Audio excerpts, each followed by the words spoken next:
നമസ്കാരം. വയനാട്ടുകാരെ ചേർത്ത് പിടിക്കുകയാണ് കേന്ദ്രം. വയനാട്ടിലെ ഉരുൾപൊട്ടൽ ദുരന്തത്തിന് ഇരയായവർക്ക് കാലതാമസം കൂടാതെ ആവശ്യമായിട്ടുള്ള സഹായമൊക്കെ തന്നെ ലഭ്യമാക്കണമെന്ന് പൊതുമേഖലാ ഇൻഷുറൻസ് കമ്പനികൾക്കടക്കം കേന്ദ്ര സർക്കാർ നിർദ്ദേശം നൽകിയിരിക്കുകയാണ്.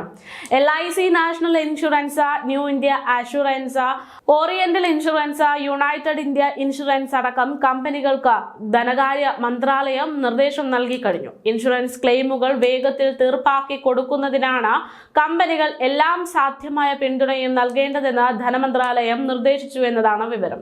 വിവിധ ചാനലുകൾ വഴി പോളിസി ഉടമകളെ ബന്ധപ്പെടാൻ ഇൻഷുറൻസ് കമ്പനികൾ ശ്രമം തുടങ്ങിയിട്ടുണ്ട്. വയനാട്, പാലക്കാട്, കോഴിക്കോട്, മലപ്പുറം, തൃശൂർ എന്നിവിടങ്ങളിലാണ് ധാരാളം ക്ലെയിമുകൾ റിപ്പോർട്ട് ചെയ്യുന്നത്. ഇവിടെയൊക്കെ ബന്ധപ്പെട്ട വിലാസങ്ങൾ അടക്കമുള്ള വിശദാംശങ്ങളൊക്കെ ശേഖരിച്ചു വരികയാണ് കമ്പനികൾ എന്നതാണ് വിവരം. കമ്പനികൾ ഇൻഷുറൻസ് തുക വേഗത്തിൽ വിതരണം ചെയ്യാൻ ഡോക്യുമെന്റേഷനിൽ സമഗ്രമായ ഇളവ് വരുത്തിയിട്ടുണ്ട് എന്നും അറിയിച്ചിട്ടുണ്ട്. എത്രയും വേഗത്തിൽ പോളിസി ഉടമകളെ ബന്ധപ്പെടാനും കമ്പനികൾ നടപടി ആരംഭിച്ചിട്ടുണ്ട്. ഏകോപനത്തിന് ജനറൽ ഇൻഷുറൻസ് കൗൺസിലിനെ സർക്കാർ ചുമതലപ്പെടുത്തി കഴിഞ്ഞു. ജനറൽ ഇൻഷുറൻസ് കൗൺസിലിൽ ക്ലെയിംസ് സ്റ്റാറ്റസ് ദിവസവും റിപ്പോർട്ട് ചെയ്യുന്നതിന് പോർട്ടലും ആരംഭിച്ചിട്ടുണ്ട്. പ്രധാനമന്ത്രി ജീവൻ ജ്യോതി ഭീമ യോജനയ്ക്ക് കീഴിലുള്ള പോളിസി ഉടമകളുടെ ക്ലെയിം തുക വേഗത്തിൽ വിതരണം ചെയ്യാൻ LICയോട് ആവശ്യപ്പെട്ടിട്ടുണ്ടെന്നും ധനമന്ത്രാലയം വ്യക്തമാക്കി.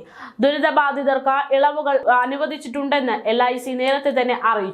ഇൻഷുറൻസ് ക്ലെയിമുകൾ തീർപ്പാക്കാനായി LICയുടെ കോഴിക്കോട് ഡിവിഷൻ ഓഫീസിൽ നോഡൽ ഓഫീസർമാരെ നിയോഗിച്ചിട്ടുണ്ട്. എന്തായാലും കേന്ദ്ര സർക്കാരും ഒക്കെ തന്നെ വയനാട്ടുകാർക്ക്, കേരളക്കാരയ്ക്കൊപ്പം നിൽക്കുന്ന ഒരു സാഹചര്യമാണ്. നമ്മുടെ കേന്ദ്രമന്ത്രി സുരേഷ് ഗോപി അവിടെ എത്തിയിട്ടുണ്ട്. വയനാട്ടുകാർക്ക് സഹായഹസ്തവുമായിട്ടൊക്കെ അദ്ദേഹം ഇനിയും രംഗത്തുണ്ടാകുമെന്ന് തന്നെയാണ് പ്രതീക്ഷിക്കുന്നത്.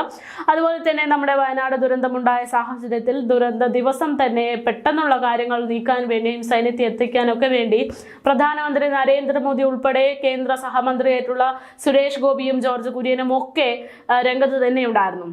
ഒരു മാധ്യമ ശ്രദ്ധ പിടിച്ചു പറ്റുന്നതിനേക്കാൾ കൂടുതൽ അവരുടെ പ്രവർത്തന മികവ് കൊണ്ട് അവർ രണ്ടുപേരും കേരളത്തിൽ നിന്ന് BJP പ്രതിനിധികളായി MP സ്ഥാനത്തെത്തിയ രണ്ടുപേരും ഒരേപോലെ പ്രവർത്തിച്ചു എന്ന് തന്നെയാണ് പറയാൻ സാധിക്കുന്നത്. കാരണം മാധ്യമ പ്രവർത്തകരുടെ മുന്നിൽ ഫേസ് കൊടുക്കുക എന്നതിനേക്കാൾ ഉപരി ഈ രണ്ടുപേരും പ്രധാനമായും പ്രാധാന്യം നൽകിയിരുന്നത് ഈ നാട്ടുകാർക്ക് ചെയ്യേണ്ടുന്ന സഹായത്തിനെയും അവരുടെ രക്ഷാപ്രവർത്തനത്തിനൊക്കെ മേൽനോട്ടം വഹിക്കുക എന്നതാണ്. അതിൽ ജോർജ് കുര്യനെ കുറിച്ച് പറയുകയാണെങ്കിൽ ഒട്ടനവധി കാര്യങ്ങൾ അദ്ദേഹം ചെയ്തിട്ടുണ്ടായി. അദ്ദേഹം അവിടെ താമസിച്ചുകൊണ്ടാണ് രക്ഷാപ്രവർത്തനത്തിനൊക്കെ നേതൃത്വം നൽകിയത്. മോദി സർക്കാരിന്റെ നേതൃത്വത്തിൽ നിർദ്ദേശം വരികയും അതിന്റെ പിന്നാലെ നമ്മുടെ ഈ ജോർജ് കുര്യൻ ഉൾപ്പെടെയുള്ളവർ പ്രവർത്തിക്കുകയൊക്കെയായിരുന്നു. എന്തായാലും കേന്ദ്രവും കേരളത്തിനൊപ്പം തന്നെയുണ്ട്. ഇനി വൈകാതെ തന്നെ കേന്ദ്രത്തിന്റെ ഭാഗത്ത് നിന്ന് വരുന്ന സാമ്പത്തിക സഹായവും ഉടൻ തന്നെ ലഭിക്കുമെന്നാണ് വിവരം. പക്ഷേ അതിന്റെ കണക്കുകളും കാര്യങ്ങളും ഒക്കെ അറിയേണ്ടതുണ്ട്. വെറുതെ ഒരു ഫണ്ട് ഇത്ര തരാമെന്ന് പറയുന്നതിനേക്കാൾ കൃത്യമായിട്ടുള്ള ഓരോ ജനങ്ങൾക്കും അർഹതപ്പെട്ട ഫണ്ട് ലഭ്യമാക്കുന്നതിന് വേണ്ടിയുള്ള കണക്കുകളൊക്കെ പരിശോധിച്ചു വരികയാണ് എന്നതാണ് വിവരം. എന്തായാലും കേരളത്തിനൊപ്പം തന്നെയുണ്ട് കേന്ദ്രം എന്ന് തന്നെയാണ് പറയേണ്ടിയിരിക്കുന്നത്. ഈ വയനാട്ടുകാരുടെ ഈ ദുരന്തം, നമ്മുടെ ഈ കേരളക്കരയുടെ ഏറ്റവും ദുഃഖകരമായിട്ടുള്ള ഈ ഒരു സാഹചര്യം, അതിനെ നമ്മൾ കേരളക്കരെ ഉൾപ്പെടെ രാജ്യം ഉൾപ്പെടെ എല്ലാവരും ഒത്തുചേർന്നുകൊണ്ട് അതിജീവിക്കും എന്നത് ഉറപ്പാണ്.